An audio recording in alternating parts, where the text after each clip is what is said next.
بەڕێزان بەردەوامین گفتوگۆکین لەسەر کاریگەری نیشتەجێبوونی هاوڵاتیانی عەرەب لە شارەکانی هەرێمی کوردستان. ئایا چ کاریگەریەک دروست دەکات؟ ئایا هیچ مەترسیەکی هەیە ئێمە بۆ بترسین؟ گفتوگۆین پرس و باس بابەتاکەین لەگەڵ زۆر بەڕێز دکتۆر ئیبراهیم مەلازادە، توێژەری سیاسی مامۆستای زانکۆ. دکتۆر سڵاوت لێ بێم کاتت باش سپاس دەکەم کە بەشداریت کرد لەگەڵمان. دکتۆر با لەوە دەست پێ بکەین، ئایا هیچ مەترسیەک لەسەر گۆڕینی دیموگرافیای هەرێمی کوردستان هەیە؟ سڵاوتان لێبێت، زۆر سپاس. بەدڵنیایی لە دوورمەودا مەترسیەکی زۆر گەورە لەسەر هاوسەنجی دیموگرافیا لە هەرێمی کوردستان دروست دەکات. بەپێی تەبان تا ئێستا هیچ داتایەکی ڕسمیمان نییە لەسەر ژمارەی هاوڵاتیانی عراقی غەیرە کورد لە هەرێمی کوردستان، بەڵام بەپێی هەندێک داتای ناڕسمی ژمارەی هاوڵاتیان عەرەب بە تایبەتی لە هەرێمی کوردستان تەبان بە ڕێژەی جیاواز لە شارەکان هەولێر و سلێمانی و دهۆک، لە هەولێر 128 تێپەڕاندووە کە دەکاتە زیاتر لە ڕێژەی هاوڵاتیانی عەرەب لە شاری کەرکووک، و لە هەندێک ستی و پرۆژەی تایبەتیش ژمارەی ئەو هاوڵاتیانە دەگاتە زیاتر لە 167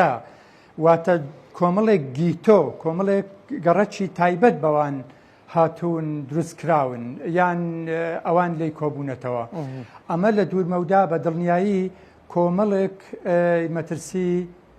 دروست دەکات لەسەر هەرێمی کوردستان. باشە دکتۆر، بەڕێستان لە دەرەوەش ینی ژیاون لە دەرەوەش بوون، کێشەیەکێ لەوەی کە وڵاتیان مەسەلەن نەتەوەیەکی دیکە بچێت لە وڵاتێک لە جێگەیەک بژی، ئایا بە تەحدید بۆ هەرێمی کوردستان هەست بە مەترسیەکەین؟ پەیوەندی بە نەبوونی دەوڵەتەوە هەیە یان چییە؟ زۆر باشە، ئەمە پرسیارێکی زۆر گرنگە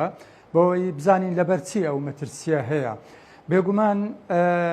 لەلایەک هەرێمی کوردستان وڵاتێکی سربەخۆنیە و بەشێکە لە وڵاتێک کە لە بەرامبەر کۆمەڵێک ئاڵنگاری زۆر زۆر گەورەدایە.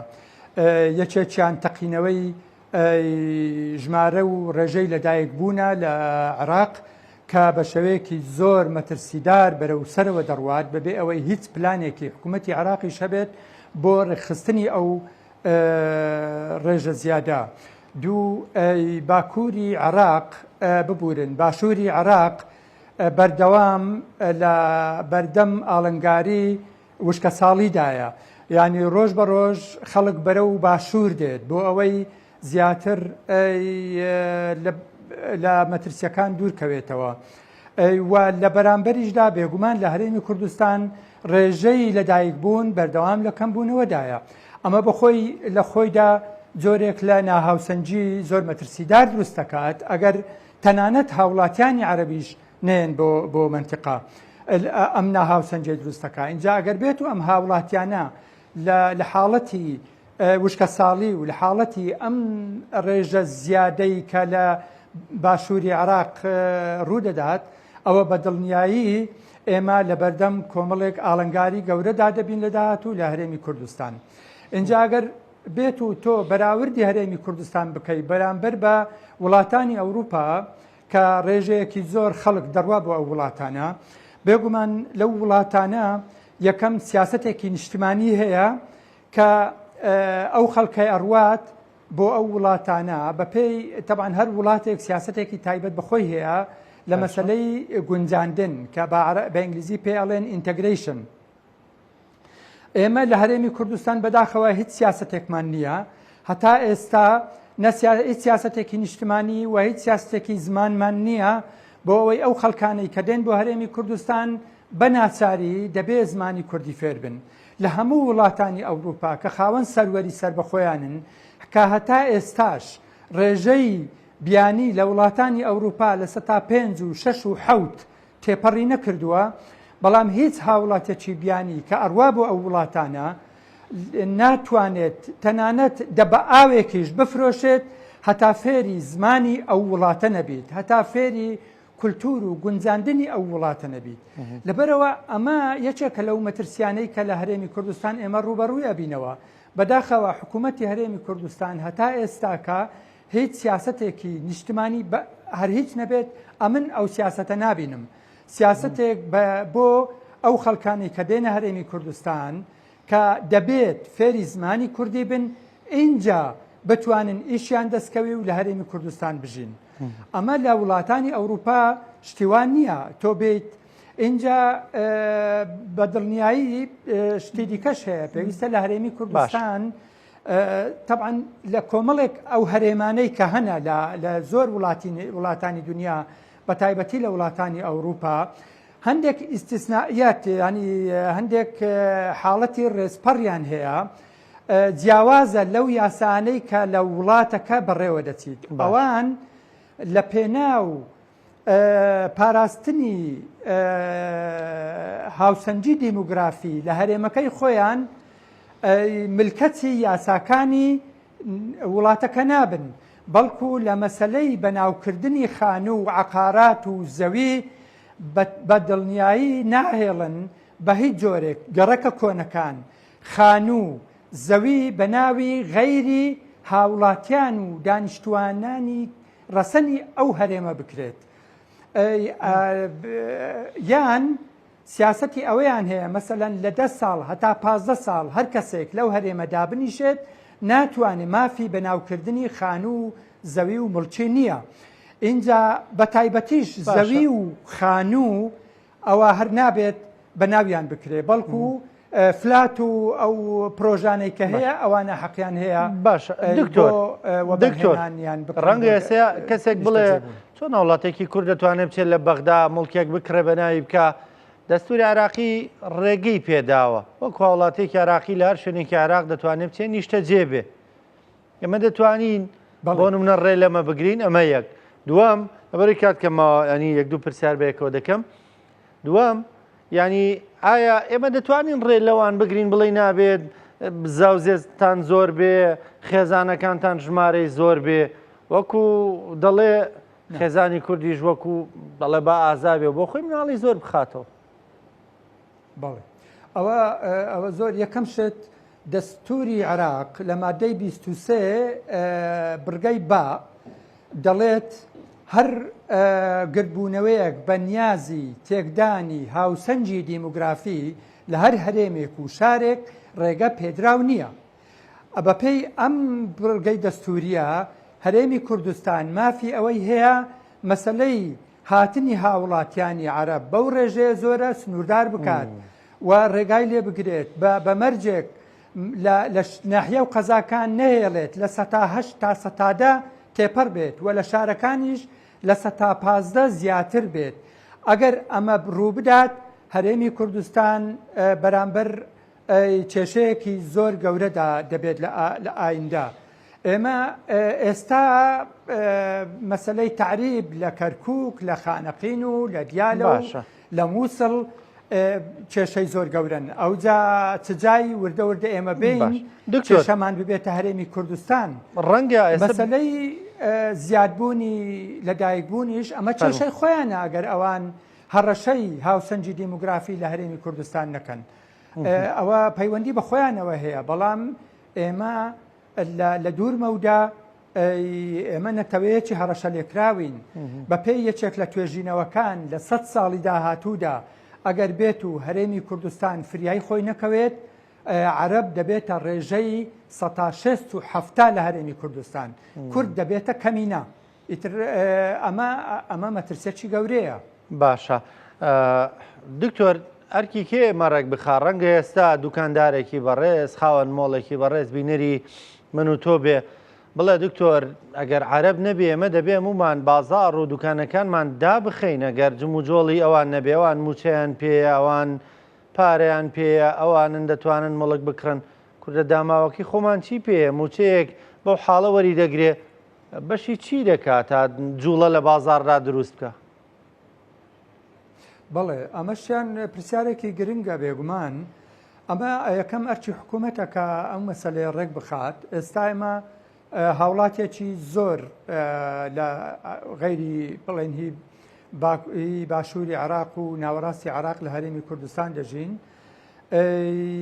ئەمە یەکەم هەنگاو کە حکوومەتی هەرێم پێویستە بیهاوێت ڕێکخستنی ئەو ژمارە زۆرەیە کە لە هەرێمی کوردستان هەیە. یەکەمیان پێویستمان بە سیاسەتێکی نیشتمانیە، پێویستمان بە سیاسەتی زمانە، سیاسەتی کولتوریە لە هەرێمی کوردستان. ئەو هاوڵاتیانەی باشوور و ناوەڕاستی عراق کە لە هەرێمی کوردستان ئەژین پێویستە ملکەز بن بۆ سیاسەتێکی نیشتمانی لە هەرێمی کوردستان بەر لە هەموو ئەوانش فێربوونی زمانی کوردی و تەنزیمکردنی مەسەلەی بەناوکردنی خانوو بەرە. بێگومان پێویستە بەناوکردنی خانوو زەوی بە تەواوەتی سنووردار بکرێت. بەناوکردن تەنها سنووردار بکرێت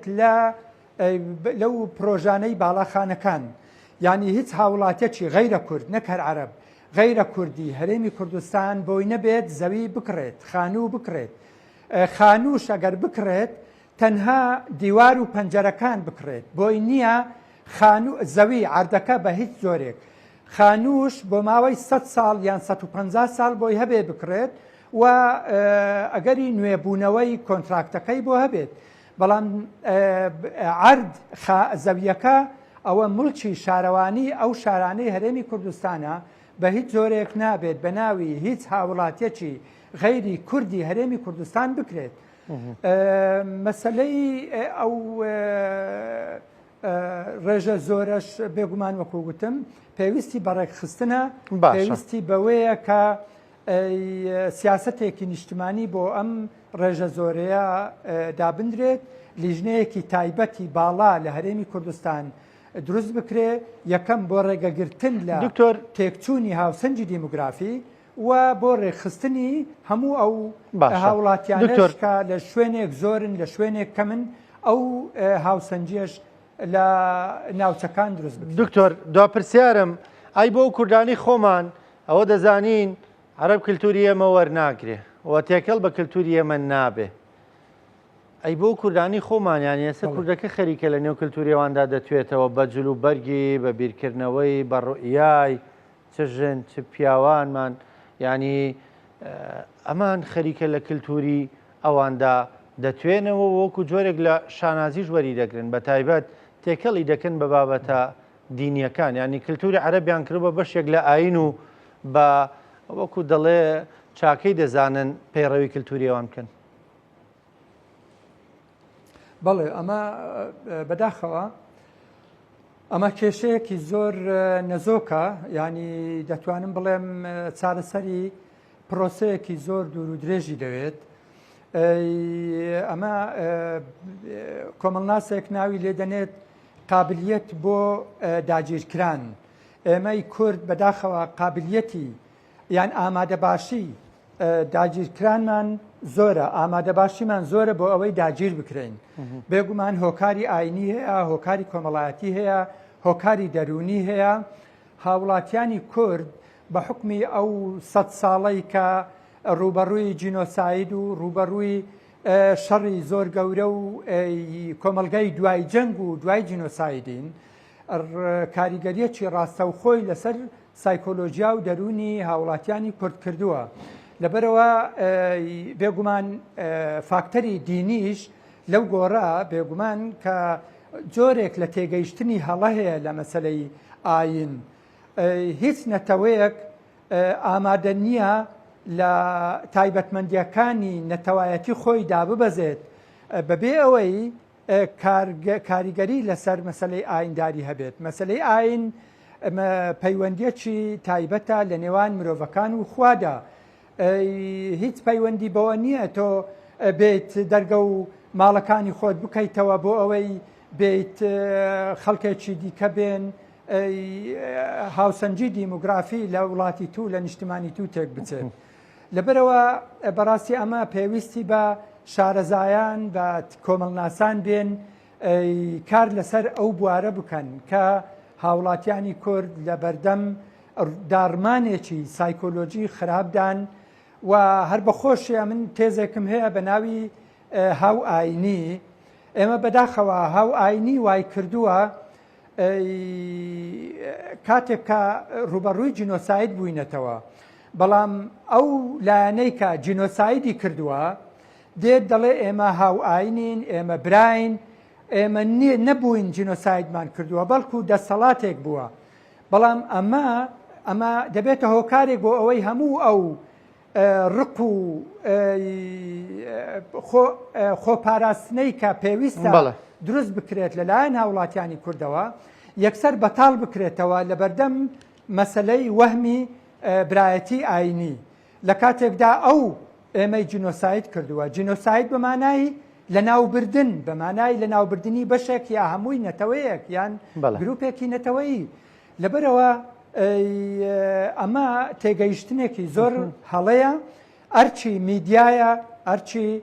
ناوەندەکانی ئەکادیمیە ئەو تێگەیشتنە خراپە ڕاست بکەنەوە. بەڕێز دکتۆری برای مەلازادە مامۆستای زانکۆ توێژەری سیاسی سپاس دەکەم سپاس بۆ بەشداریکردنت لەگەڵمان